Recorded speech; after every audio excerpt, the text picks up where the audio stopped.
it has to be the person who started the meeting, perhaps, I don't know. So this is another group webinar. We're pleased that we've been able to get some more functionality to the system. Tim is going to take over from me in a moment, and he's going to take us through all the new features that have been added to the system, which include Group Live, which is their version of Zoom, so an online video system, which is great. There's been some improvements to the Guardian functionality.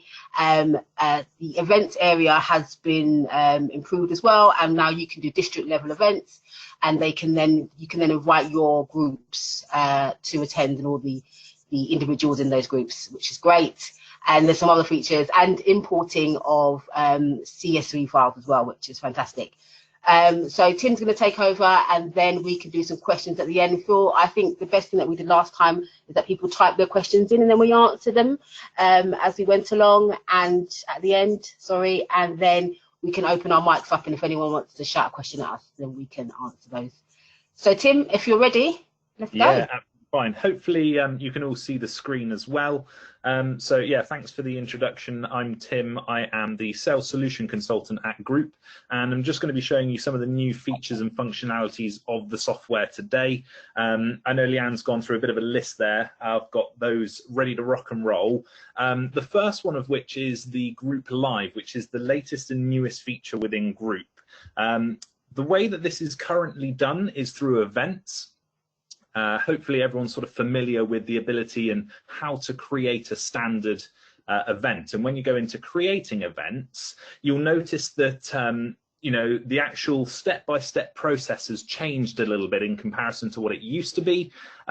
Essentially, the way to set up a Group Live online event is the same process that it was when creating a standard event. The only difference now is that you will probably have the Group Live online event area just on the next to the event name of the event section when creating. If you don't have this, if you can't see this currently, this could be something that is within the roles section that needs to just be enabled as one of the permissions and privileges. So if you can't see that, it's worth just double checking your role and the actual permissions that you have against your role, as it might just need to be enabled within that area. So if you can't see that, that is how you would do so. Head to the roles, see what roles and permissions you have, and then just enable that as an additional privilege or permission that you can use. Essentially, when I'm going ahead and creating my event, I'll do this exactly the same way. Pop in a bit of an event name, the start date and end times, a description, a location. If I wanted to, I can pop in a label as well. Now, at the top, I've actually got a couple more of an additional tabs, if you wish to sort of call them that. Essentially, this is a new workflow that we've come up with in terms of the actual event side of things. So I can, if I want to, just follow the page and then actually click next step. And this will actually take me to the event plan. And again, obviously, I can pop in the information here, and I can then head to the bottom of the page once I'm done and click next step. I don't have to do it this way. I can actually just click to the specific tabs that I want to head to. So if actually I don't need to do anything with the event plan, I can sort of skip that and just click straight into invite people. Now, when I am actually setting up an online Group Live event, this is the area where I will obviously invite my individuals, the same as I would with just a standard event. One thing that is slightly different with the online event is that you will need to invite yourself to be able to access the live event. So in this instance, I am the Woodcraft Technical Support account. So I'm going to make sure that I select myself as on, and then also select the individuals that I want to have within the live chat, if you like. But one thing to definitely do if you need to or want to be a part of it as the sort of person setting it up, you will need to make sure that you are selected so that you can join it as well. Heading on to the next tab is payments, and I'll come back to this. Is essentially there are a couple of new features within here that weren't, I think, on Leanne's list, but again, I'll touch on these very shortly. And then finally, I've got the overview, which essentially shows me all of the information that I've just put together, but essentially it's just on one page. So I can go through and see my event, the actual information that I've popped in, whether I've ticked it to be an online group event, and I can then obviously create it, and that will send out the invites. Once I've done so, again, I'll be able to see them in my events list just here. And again, I will then actually be able to see, when I head to the My Events section, the 2 events that have been created, or the ones that I have set up here. You'll notice one of which is an online event, and the other is actually just a sort of standard event that people would potentially head to, but obviously under the sort of certain circumstances that we're in at the moment, these might not be as regular. So you'll notice a couple of differences, one of which the online event actually has a join online button, in comparison to the sort of standard event that doesn't have this. That is how you will know that you've set up an online event correctly, as it comes with a join online sort of button. This will stay grayed out until the time that the event has been set until. So for example, the online event here, I believe this one is set until, or the start time is 3:15. So the online or join online will not come sort of live and active until it hits that time. So no one can sort of join early or anything along those lines. But if I wanted to, I can go in and view the event, and it's exactly the same that it comes up with join online.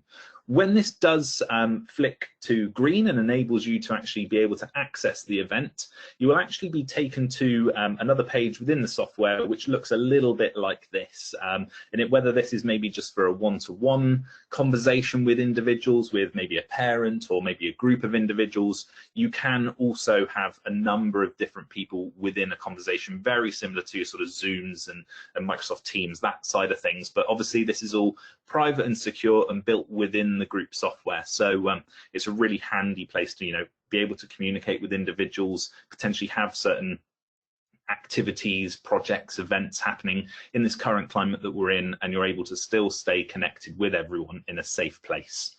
So this is essentially the group live aspect of the software, and it is quite a nice, simple, easy process to go and do and set up those specific online events.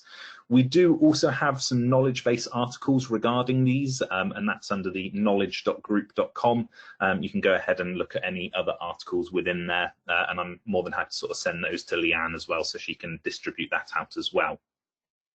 So obviously, if you do have any questions regarding the sort of group live events at the moment, feel free to chuck them in that sort of comments box, and then obviously we can address them at the end. So I'll give you a couple of minutes just to sort of gather your thoughts on this area, and then obviously I'll move on to the Guardian side of things. So if anyone does have any questions, throw them in now, and I'll give you a couple of minutes as I head to the Guardian section.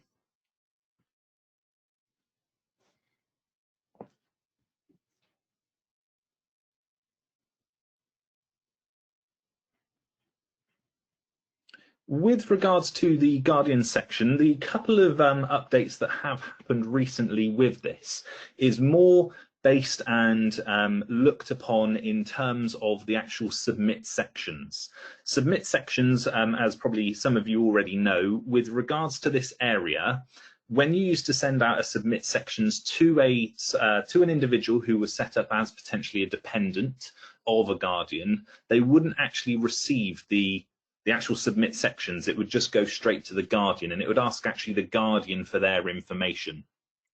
This has now changed, and if there is a Guardian dependent setup or link created, if you're to go ahead and click on the dependent's name and then actually do a submit sections, this is now actually sent to the Guardian, and it comes up saying something along the lines of Woodcraft Webinar Group has requested information on behalf of your dependent, brackets, enter dependent's name here, and you can then, as the Guardian, fill out the information on behalf of that dependent. And this actually works no matter how many dependents you have, whether you have just the standard one, or maybe if you have 5, for example. It enables you to, because it's doing it on the individual's name, it doesn't matter, and it doesn't get confused in terms of if you do have more than one, for example, because it picks out that specific dependent's name that has been sent that data request.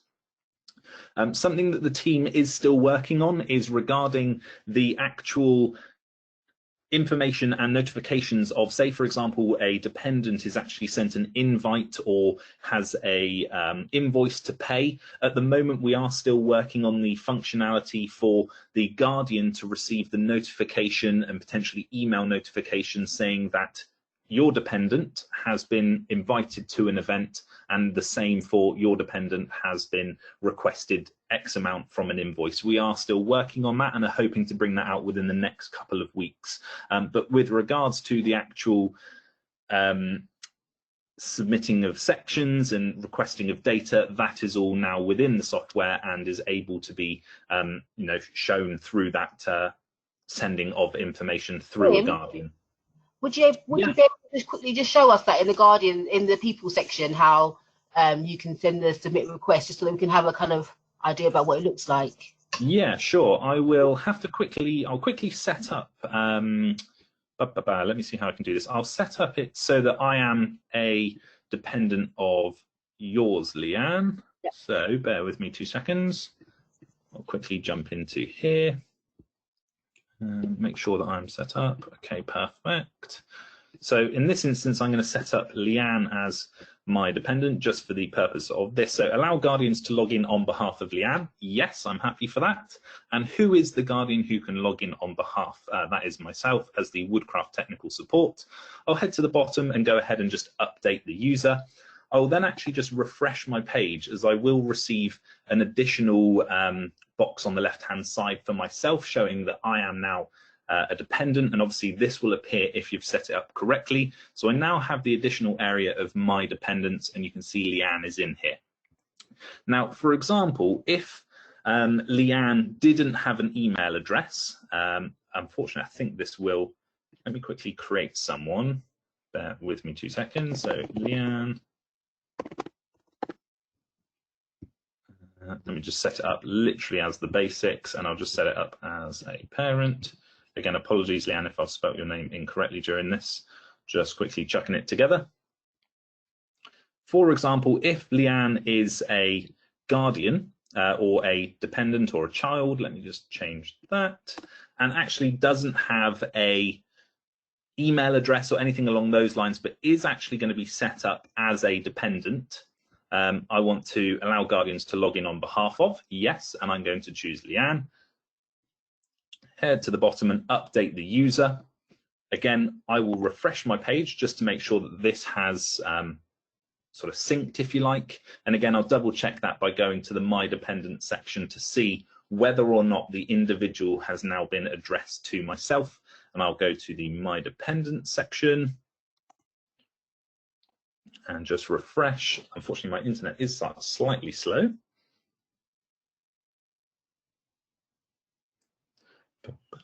Come on.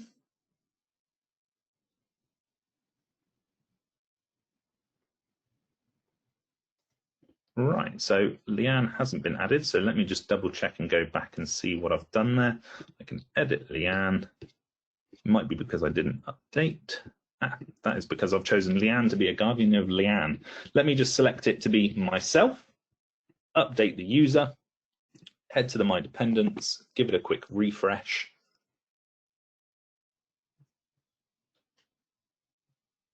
And again, apologies for my slightly slow internet.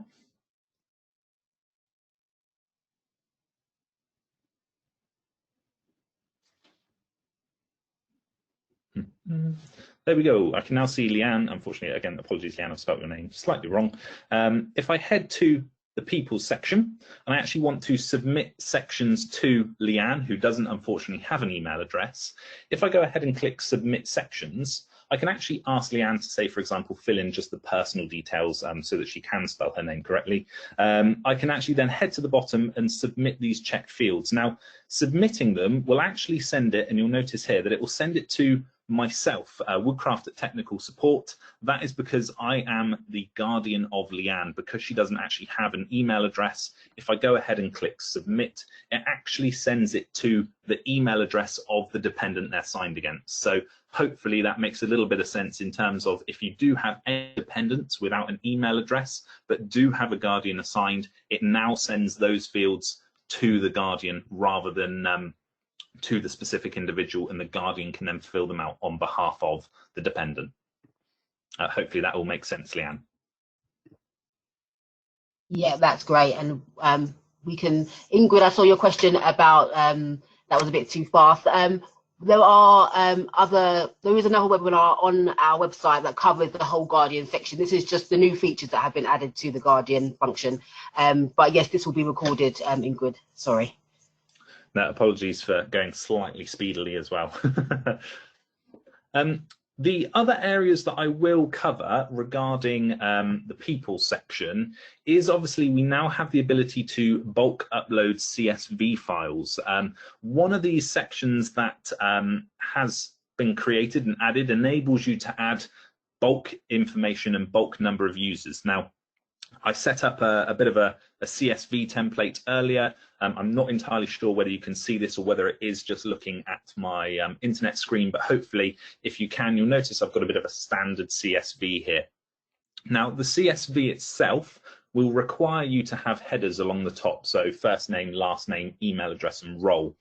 These will need to correspond with the headers that we have set within the group software. So first name will need to be first name, last name, so on, and the headers will need to match the ones that are in group. So for example, here I've got first name, last name, the roles, emails, and any other columns I might want to add.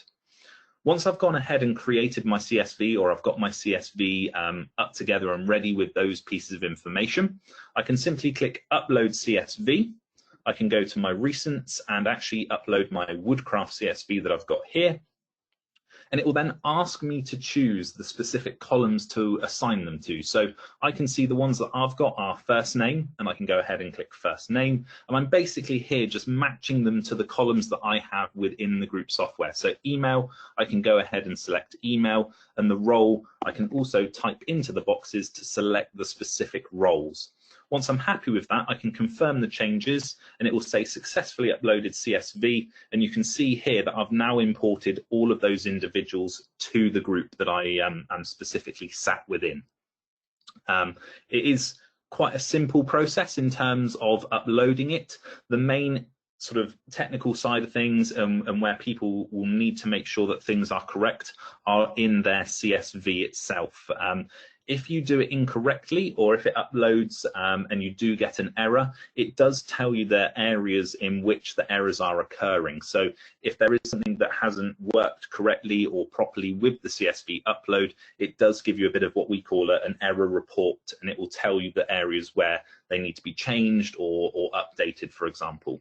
We do also have our knowledge base again that has articles in terms of how to set up your CSV correctly, and there might also be templates in there for people to use as well. So the CSV file bulk updating is nice and simple. Pop in the roles, obviously emails of those individuals, and then once they're added and onto the software, you can go ahead and invite them to the event or activity or group that you need them to be in. At the moment, it is an individual invite. You would have to go through individually and invite them. We are looking at updating that and having a bulk/mass invite as well, because obviously I completely understand that it's probably quite time consuming if you do have 50 users that you're bulk uploading to then have to go through and invite one by one. But essentially that is coming very shortly as well. Hopefully I'm still making sense and not going too quickly for people. Again, feel free to pop some questions and things like that in the chat as well, and we'll address at the end. New other features that we do have within the people section is the ability to archive users. So at the moment, say for example, I've just bulk uploaded these parents, for example. If I am to left-hand click onto them, just like I would invite or potentially edit their information, if the individual is no longer a part of the group, you can actually head to archive and actually archive the individual. Essentially what this means is that they'll be hidden from the view, but will remain historically on the system, but just hidden, so that if you do want to make a report, for example, that Tina here came 3 months ago, but actually now has left, when you come to run a report, her information will still show that she turned up to that actual event. It doesn't remove all of that sort of historic data. So once I'm happy, I can actually go ahead and remove the person or archive them. We are working on a couple of additional features with this, and that is to actually view archived users. So for example, if I wanted to, I can actually turn this on and bring the individual back just so that I can see them. And we are actually enabling restoring of archived users. So for example, if Tina here has been archived, I can actually restore the individual as well and actually bring them back to the group if I wanted to. So we have all of that functionality now available. So if someone does leave a group or doesn't want to be a part of the group anymore, or is leaving for, say, a couple of weeks, you can actually archive their information and then bring them back, say, for example, in a few weeks when actually they are then joining again. So rather than having to delete and remove all of that individual's information, you can actually just hide them and then bring it back when they return, so that you're not having to type all of their information out again. So hopefully that's a nice new little feature, and if there are any maybe duplicates or anyone that you put on incorrectly, you can remove them from the group. One additional thing that we are currently still working on is the ability to permanently delete. So after that sort of three-step process of being able to archive, view the archived users, restore them, we are looking at bringing in a permanently delete as well, just so that if you have made a mistake or anything along those lines, you can then permanently delete them, whether there's duplicates or anything along those lines. That is something we are still in the process of working on. But for now, the archive users will do just that as well. The other area that I do want to touch upon is the events section. Now, in the events, for example, the actual standard event here, I'm actually going to go ahead and just jump in and edit it. You'll notice that the payment section has actually changed a little bit. One area that we do have is obviously our standard invoicing that has always been there. This essentially is a set invoice fee if, for example, you are either attaching an invoice or creating an invoice from scratch in the group section. The invoice itself area here is a set invoice amount. However, we now also have the ability for donations. This is essentially the ability to select an amount but also have it changing in terms of, you can say a suggested donation would be £5, but actually we're happy to take a minimum donation of £2.50. And you can give that flexibility in terms of setting up a donation. And with this as well, it might be that, I'm feeling extra generous and I can actually pay £10, even though it's just £5 that's been suggested, but you can also select that minimum donation amount. This is set at a standard minimum donation of 30p. It can't go anything below that. But essentially, if you were to set up a suggested donation for £10, if you wanted the minimum donation that you'd be happy to accept, for example, as £5, you can set it up in that respect as well. So hopefully that has sort of made sense, and I know I've sort of blitzed through the sort of new features that we've got coming. We are actually, unfortunately, still working on the district level events in terms of events through the hierarchy. We did actually implement it into the software itself, but we've actually had to unfortunately take it out as it wasn't working as expected. So we are still working on that currently, and we expect it to be within the next week or two, hopefully, that it'll actually be in and functioning as expected. Unfortunately, it just wasn't quite right when we did test it, I'm afraid. So that is still on its way.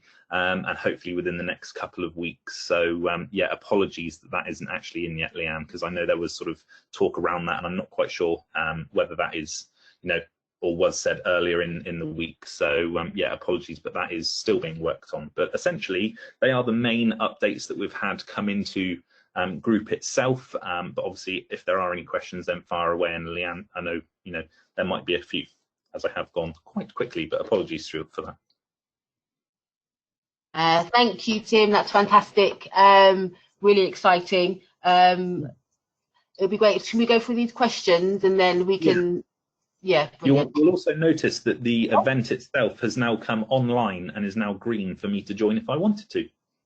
Oh, brilliant. Okay. Great. Okie dokie. So, any questions, fire away. Yeah. So I've got Jenny's question here. Can we invite people not in group to these online events? Can people join the meeting before the host? It seems everyone can kick everyone out, send private messages. Can we turn these features off? How? So at the moment, you can't invite, say, external people from the group. They have to be a part of the group itself. So the individuals have to be invited in or a part of the said group to actually be able to receive the online event and actually be invited into it. Potentially individuals can join before the actual host.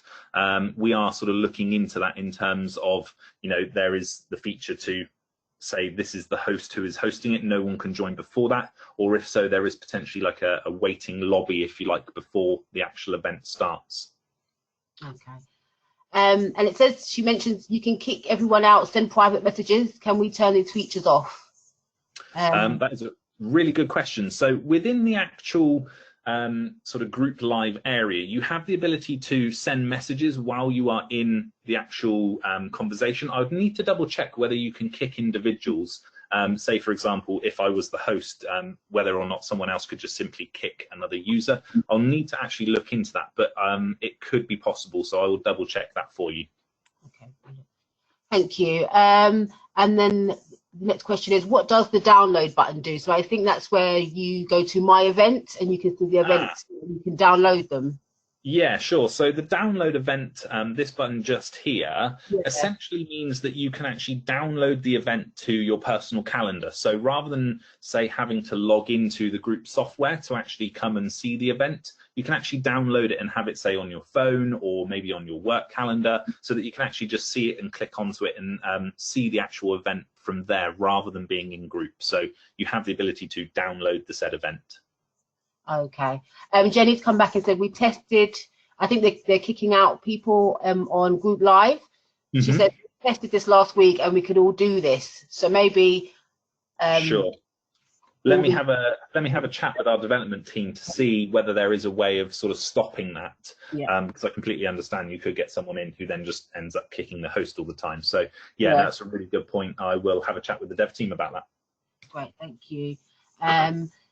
Next question is, does it have the same Group Live? Does it have the same functionality as Zoom, i.e. screen sharing? So screen sharing is something that we are implementing at the moment. Obviously, for the initial launch of it, we wanted to be able to just have individuals join and have a conversation online. The screen sharing element is again being brought in to the functionality of that. But at the moment, unfortunately, you can't. It is much more of a sort of live face-to-face conversation side of things. And can you access Group Live through group chat? Can you just kind of do an instant group? Yeah, so this is something that we are looking at bringing in as well. So initially it was just to have the ability to join an event online, but actually we then realized that having it through maybe the group chat feature would also be really handy, because it might just be that you want to have a quick one-to-one conversation with someone. This is something that our development team is actually working on currently to bring in within the next week or two, hopefully. And then obviously you will be able to just select individuals to have that one-to-one conversation with through group chat. So yes, it is coming to group chat as well. Brilliant, thank you. The next question also, is it end-to-end encrypted? I believe it is. There is on our sorry, I've had a mind blank. On our knowledge base, we have an article which does give all the sort of specific details around the actual group chat live feature. I will double check though, just in case it isn't on that document, if you like, to see whether it is end to end. And then the next question, is there a breakout room function? What do you mean by that? Let's see if Alicia comes back to me on that. No problem. Okay, brilliant. And then so for a weekly Pioneer meeting, do we set up a standard or online event? This is Ingrid. You can do the online event if you want to do online program, or do kind of a video group night, virtual one. But if you were planning to do a face-to-face meeting at towards the end of this year, then you would do just a standard event, or if you were doing a camp, it would be a standard event. So you'd only choose online if you were going to use the group live feature. And again, you can repeat those group live events as well. So same as a standard event. If you wanted to, say, have a weekly running online group live event, you would simply just repeat it just like you would with a standard event. So you could, if you wanted to, have repeating online events too. Brilliant. one. The next question. Is it good practice for families to add their own data initially to make it GDPR compliant? For child registrations, I mean, the whole reason for the system is that you can now do online registration. So we would always recommend that you ask parents to send parents the request to join the group and then fill in their registrations for their dependents rather than using the forms. But if you do have to use the forms, we have updated the child registration form so that you can get consent from that form to then upload that information into Groop yourselves if a parent has any problems with IT, etc. And that child registration form is now available on the website. If you go into the search box and type in child registration forms, it should come up as the first search option. So I hope that answers your question, Lucy. Let me just see if Alicia's comes back to me on the breakout function. She says on Zoom you can put people into breakout rooms so they can work in small groups on an activity and they can bring them back to the main room.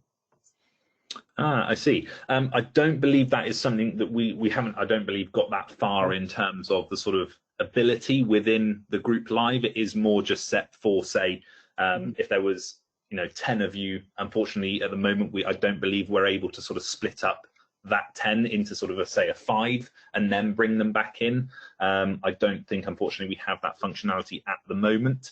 The only other way around that would just be to set up 2 events, one with a group of 5 in, one with another group of 5 in, and then maybe your sort of main event where everyone can join afterwards. But it's a really good point, and I'll see whether or not that feature can be brought into it. Absolutely.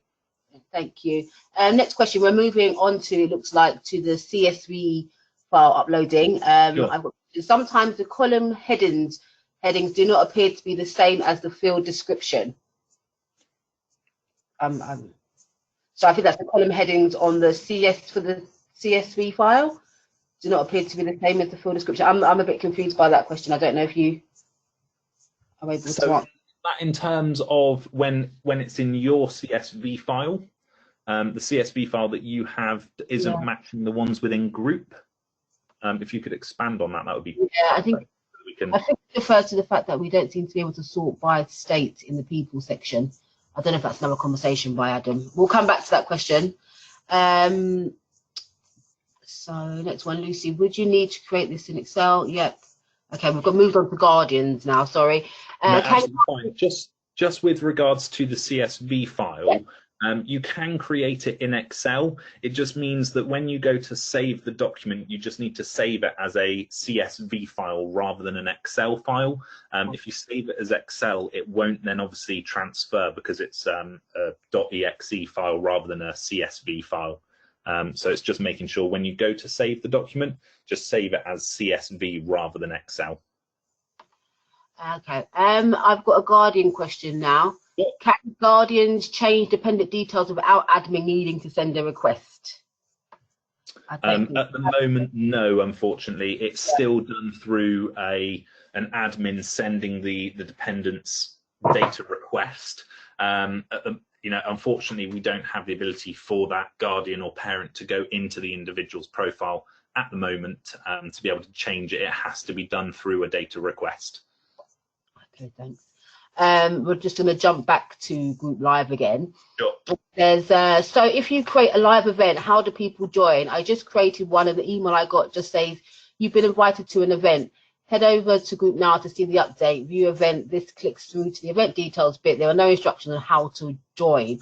Also, there is a way. Also, is there a way to amend the email so it has details of the event rather than a generic message? So with the My Event section, if the event has been set up and you tick the ability to make it an online event, it should give you the online event button here. You will also need to make sure that you invite yourself so that you obviously get that. But essentially, it sounds like you might have just set up a standard event rather than an actual online event. Okay. But I'm unsure whether it's, I have a funny feeling it does send a slightly different email saying that you've been invited to a Groop Live event rather than just a sort of standard event. Oh, okay. Again, I will double check just to be 100% sure, but I'm pretty sure it does mention that it is a Groop Live rather than And does it give instructions that you have to log on to Groop and you have to go to that join online button when it's time? Yeah, so when you're creating the event, when you send out the invites, it's exactly the same as a sort of standard event that's been created. They will always land in the My Event section, and you have to head to that area to be able to log in. Okay, thank you. / join the online event. And then I've got an archiving question here. So at the moment, if we accidentally archive someone, how do we fix that? And you've mentioned we can now restore, is that right? Yeah, so for example, if I head to the people section, if Tina here, I go ahead and rather than clicking edit, I click archive, and unfortunately archive her. I can actually go to the bottom and it enables me to show archived users. If I click that to on, I will see that Tina actually reappears here, and I can actually click onto her and actually restore her rather than sort of archive. So if I did remove her by mistake, I can just go ahead and restore, and it actually then brings them back into the group rather than actually just being a archived individual. Okay, thank you. And then I think Lucy came back and said it was an online event that she set up. So maybe we can test that, Tim, and see if we send an email to ourselves making an online event and see what the wording's like. Yeah, sure. Yeah, Lucy, we'll look at that for you. Yeah, does Lucy actually, do you have the join live button? Has that showed up, or do you just have sort of a standard event? See what she comes back and says. Okay. We can come back to it, no problem. Yeah. Let's have a look and see what the next question was. And then I think these are the links around the subs donation section, or just the donations for actually, sorry. Is there flexibility on the amounts? So you can, when we went to the donation section, you can put suggested and you can put, I can't remember what. Yeah, so the donation request, you can pop in the requested amount that could be, for example, £10. However, the minimum amount that you're happy to accept is £5, for example. Okay. So if it was myself, I could put in £7.50 that I'd be happy to pay. So you can be flexible with this. It might also be that, yes, I've requested £10, but if I was feeling generous, when I actually come to the invoice, I could put in £15 if I wanted to. Or when you take it further along into Stripe, you can change the amount that you wish to pay at the end. Yes, yeah. User, okay. Brilliant. And there's a few questions around wording. There is some like the gift aid declaration and the kind of the wording that's around all of that. Is there a way of making that a default in this system, or having a gift aid checkbox for them to tick on the invoice? Obviously, we can't see the other side of this. We can only see how to create it. But when the person's using it, are they being given that information? That is a really good question. I believe it just comes through like a standard invoice does. Okay. So I'll have a chat with the development team in terms of sort of getting possibly a gift aid check tick box there. Okay, so to everyone, I will work with Tim on this and send him the kind of information that we have and we currently use around gift aid, so we can kind of maybe set that into the system to make it easier, and then you don't have to kind of repeat those things, and knowing that all the, you know, all the boxes are checked and all that kind of stuff. So I will be working on that, and I'll give you updates on this area as soon as I have more information for you. And then there's just got a few more questions. When will the ability to view a file name in resources be available? So that's something, I think that's to do with the resources section. I'm not sure the file names, maybe they're not showing correctly. With regards to the resources section, this is set out as the way it's kind of been done is to sort of mimic folders on a computer. In terms of the folder names and things like that, at the moment, when you go ahead and create a folder, unfortunately, you cannot change the name of it once it has been created. I don't know whether this is the sort of route that you were going down in terms of it, but if there is information that you're not seeing in specific folders, this could potentially be because you have either, if you have added the file, you need to make sure that it's been uploaded. You can obviously add a file, but then you need to make sure you hit upload as well. And if it is maybe from more of a district level and you're sort of looking at putting those documents, policies in a, I think it is documents for my groups, this will actually, the document will need to be put into that folder in order for it to be inherited by subgroups, not just the my documents section. Hopefully that makes sense. Obviously, if it hasn't or isn't quite what you're asking for, then please feel free to expand. Okay, thank you. So the question, so can we start using Group Live? So Group Live is now ready to use, isn't it? Yeah, absolutely. Yeah, feel free to create events and create Group Live events as well. So yeah, it's all ready to go. Brilliant. With regards to, I'm not sure if I've set the permissions up for the roles that can use Group Live, and I think that will be all of them. But I'll make sure that that's done this week so that you can now see the option if you can't see it already on the system on your platforms. So I've put that on my list to do. With regards to adding leaders to the group, the membership section of Group is not yet ready, but I would say if we're going to start using the system, let's start putting, if you want to put your adults on, you can do. Once the membership section is ready in Group, we'll have to import the adult leaders and volunteers from our old database, Civi CRM, into Group, and we will have to work together to match those records up. I think that's the plan, isn't it, Tim? We'll import and match. Yeah, that's right. Yeah, but if you want to start using things like Group Live and you want to add your leaders on, then I'd say feel free. Yeah. But obviously, if you want membership information, you still have to use Civi CRM. You won't be able to get your DBS information and your membership information from Group just yet. But it is coming. We've got a question on Stripe. We've been testing payments on Stripe, but haven't managed to link the label straight references so that it shows on Stripe. Our treasurer needs to be able to see what a payment is for. How should we do this? In terms of the Stripe software itself, I'm not too familiar with it. In terms of the actual payments, you are able to expand the columns when you are within an invoice section. So, for example, if you wanted to add specifics, you can do so and filter via specific things as well. So it might be that it can be done within the Group Pay admin section, but again, I'll double check with the dev team just to make sure whether there is a potential way of setting up that that ability to be able to see labels and having it linked to Stripe. Okay, brilliant. We'll come back to you on that when we get more information. So next question. So we asked parents to do a new online reg form rather than relying on paper forms. Yes, Lucy, we're moving. We want all groups to move to online registration. We want all children to be registered through this system. And we prefer that you don't use paper, but instances where you do have to, then the forms are there for you to use. But obviously you need to make sure these are kept securely and they are destroyed when they need to be. Obviously we've got retention guidelines on that, and that's all available in the safeguarding area on our website. Is there a limit to the numbers of people in a Group Live event, Tim?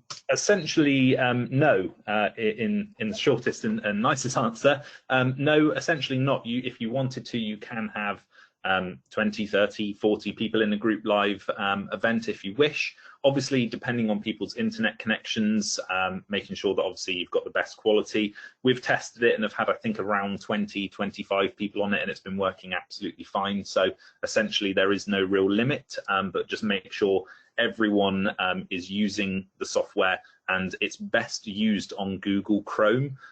If you aren't running Google Chrome, then I think Firefox also works well, but Google Chrome is the best for sort of hosting it and being able to join it. And again, there's more pieces of information on our knowledge base within the Group Live knowledge base articles. It gives you sort of a rundown of the best sort of capabilities and what are the best sort of websites to run it off of. Brilliant, thank you. Next question, Leanne, when are you uploading all members to Group? We don't have a date for that yet, Lucy, but we will keep you all updated.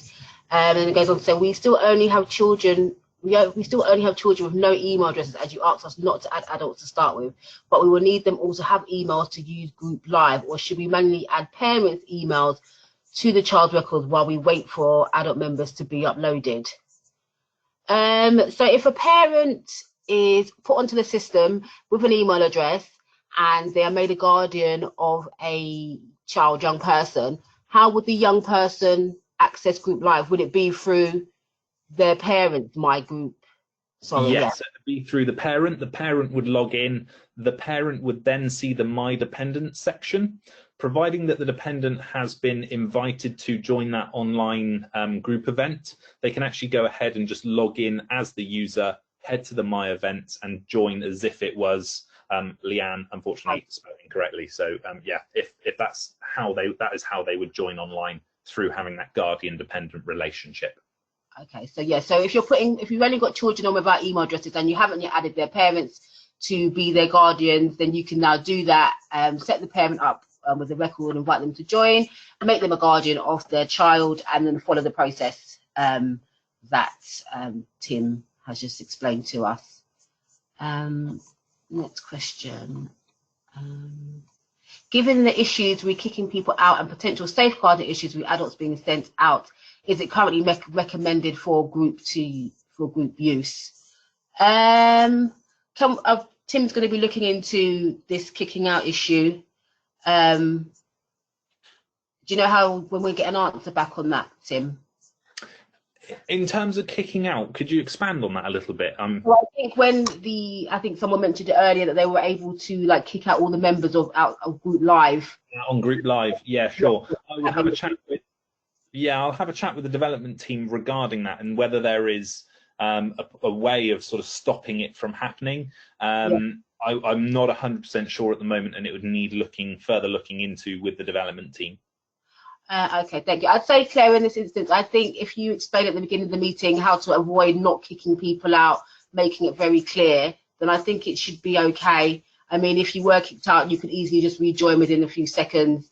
I'm guessing there's going to be more than one adult on the session, so I would say that it would be okay to kind of start using Group Live and testing out a few online program options. Another question: can a child have more than one guardian within group? Yes, absolutely. So it could be that myself and Claire, for example, we are both guardians, and you can actually assign multiple guardians to an individual. So, for example, if I head down into the people's section, I'll find, again, apologies, my Leanne spelled incorrectly. When I head down to the guardians section, obviously I'm saying yes, allow guardians to log in on behalf of incorrectly spelled Leanne. And then from here, all I would do is just select the other parent that I would want to have access to the My Dependent section. So if I wanted to, it could be two parents and, for example, a carer. You know, I can actually have as many guardians against a dependent as possible. Thank you. Looking for another question. More about gift aid. It was more that we've been told if there was a compulsory minimum amount, then we've not been able to claim gift aid. We are looking into the wording, Jenny, and I will find out, and I will come back to everyone about that and make sure that it's all going to work correctly for you to use. So if you give me a week or so to come back and speak to group about what we can implement to make sure that it's all run correctly. So I will come back to you on that. File names. The file names in the resources section, I'm guessing, don't wrap properly. Someone's also said the file names are truncated and you can't see the whole name, but you've gone through that, haven't you, Tim? Yeah, so in terms of, say, for example, if you've got maybe a really long document name, I'm guessing it's not displaying the whole name and it possibly cuts it off. I will, again, unfortunately, I'll speak to the development team because, you know, it's something that needs to be looked into probably in a bit more detail. So leave that with me and I will, I'll have a chat with them as well. Okay, brilliant. Someone's gone on to say, with Group Pay, I assume we can connect it to an electronic bank. Lucy, in order to use invoicing and Group Pay, you have to sign up for a Stripe account, and it works very similar to WellPay. There are instructions on how to do this on our website in our guidance section. But Tim, can you just show Lucy in the group settings section where you go to set up?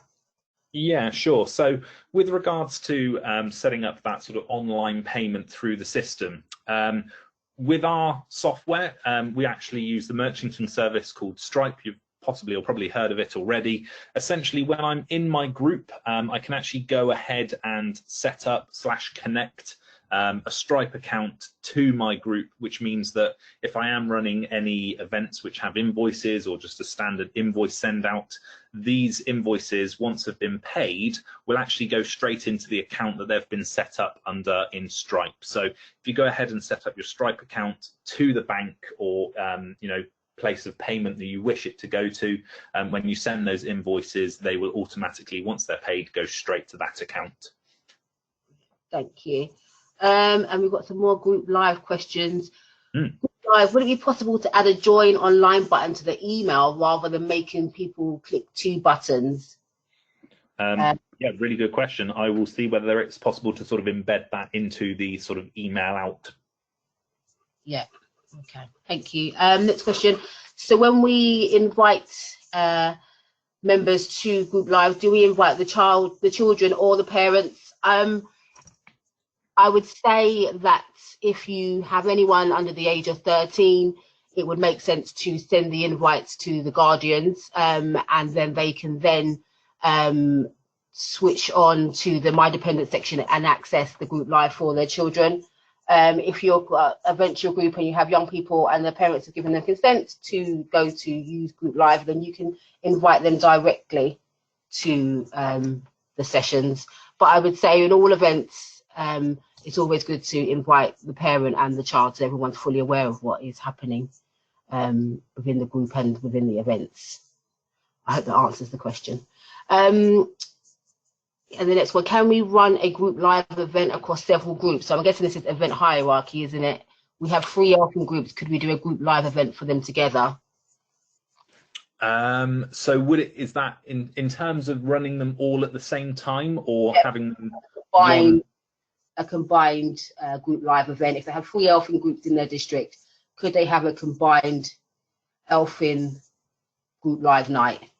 I'm guessing. Yeah, so unfortunately not at the moment. You would have to set them up in the individual groups, but hopefully once we have the events through the hierarchy, you would absolutely be able to do that. You would set up the online event and then select the specific individuals from those potential 3 subgroups that you would want to join through that sort of overarching event at the top. So unfortunately, until we get the event through the hierarchy, unfortunately it is just a standard setup of an event inside those 3 subgroups. You can't have people joining from 3 separate ones to a sort of overarching event, unfortunately.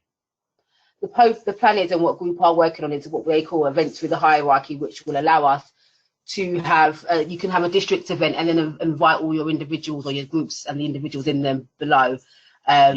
So once that is working, then obviously you can then set up a district elfin group live night and then invite the individuals from those groups when that is all set up. And we'll let you know when that's been added back onto the system. Hopefully it won't be too long. Next question, is there any plan for national events to move to group live? I think we're going to maybe test the session out in the next week or so. But I'm guessing that we eventually, when all the adult members and leaders and everyone's on to group and we've got rid of Quibi and all that stuff, then we'll definitely be doing everything through group, including online live events, as well as bookings for our kind of national events as well, camps, annual gathering, that kind of thing. So eventually we will be using just the group system, and that at some point will then work with our website as well, but that's all coming. The next question, if a child has their own email address and they can log into group live event as well as, say, a sibling or a parent, but if siblings are all under the same email, they can only have one login between them. So I'm a bit confused by this question. So I'm guessing if you have siblings in a group and they've all been invited to a group live event, their parent could log on as their guardian, access group live, and they'll all just access and watch it from the same screen, I'm guessing. if that's what you're asking. Yeah, sorry, maybe let me know if that's not really answering the question for you, Lucy. I don't think we've got many more questions left, which is good. No problem. I rented Groop and I've tried to set up a Groop Live event, but there is no online event button available on the screen. In that case, that could be down to the role that you have within your organization. It might be that depending on what your role is from the sort of national level, Leanne, we just need to change / give specific roles the ability to create these online events. If you aren't seeing that button, it is just to do with the role and what permissions you have. So if you could let Leanne know what your role is, then we can go ahead and make sure that those individuals who have that role or who are most likely to be setting up these online live events, that we can give you access. Yeah, as I said a bit earlier, I'm going to make sure that everyone has the permissions to set up Groop Live events. So if you can't see some of the buttons on your platform, I'm going to be adding that this week. So it will just appear, and before the end of this week. So what if there were two different events? So this is a question for Tim. If I had two children in different groups, but their parents were guardians for them both, they only had one login, but both their groups are running a group night at the same time using Groop Live, would the parent be able to log in on two different devices and then access the two different My Dependents, and then they can watch different Groop Live events? Or would it be that they can only watch one at a time and you can only log into one device at any one time? It's a really, really good question. I don't know if it's actually been brought up in terms of, if it's just one parent with the guardian access, if they've got two dependents and there is an event running simultaneously, whether they can log in on two devices and one dependent is sat in one room, the other one's in the other, and they've both got the events going.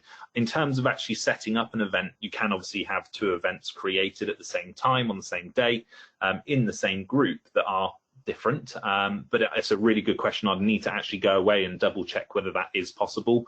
It's definitely worth trying in terms of seeing if you do have two devices, if you can log in on one and then log in on the other device, see if it does work. But yeah, it's a really good question and one that hasn't actually been brought up. So yeah, I'll go away and check as well. Brilliant.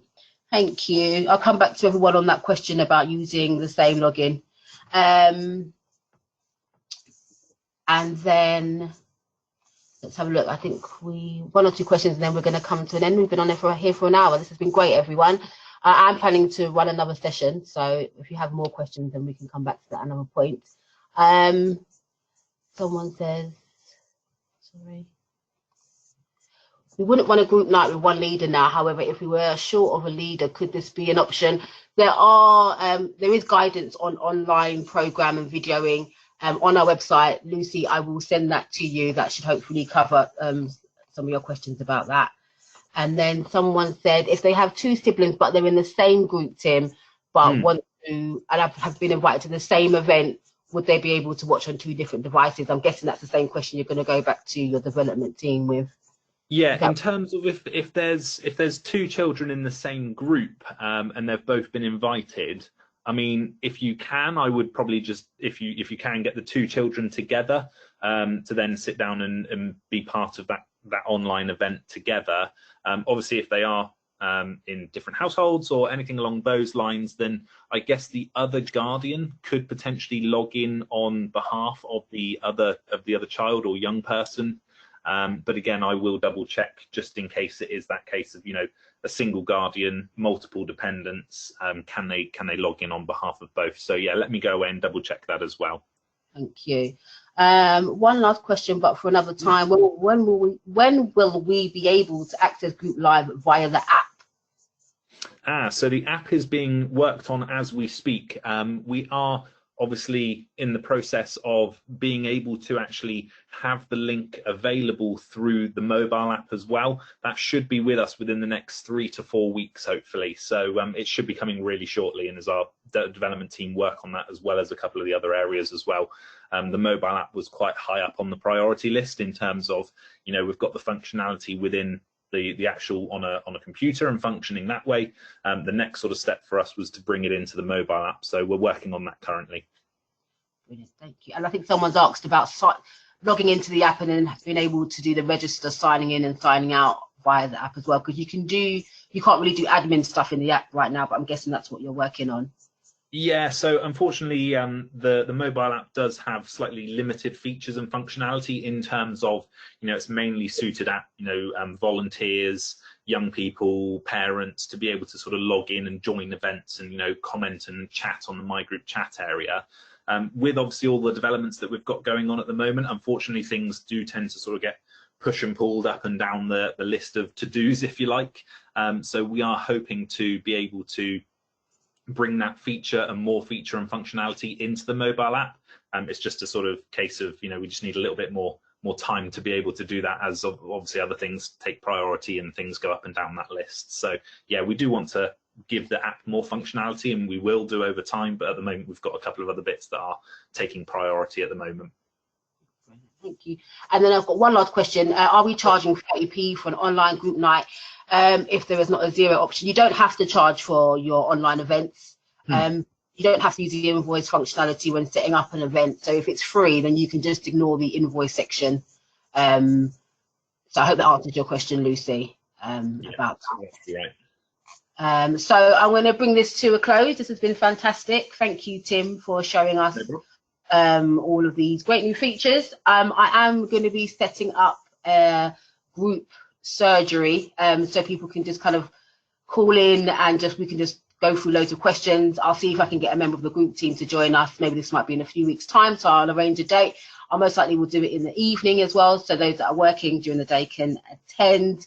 So yeah, just a big thanks, and don't forget there is lots of information on our website and on the group website as well. They've got the help feature, which you can access whilst on the system, and then we've set up some really good group pages on our website as well, with all our guidance broken down into chunks. There's an FAQs that I've recently done, and there is a webinar as well, the previous one that we recorded, which goes through the whole system, rather than just this kind of brief overview of the new functionality. So thank you, everyone, and I'll be sending you more emails very soon. Thanks, Tim. No worries. Thanks, everyone. Cheers. Bye. Bye-bye.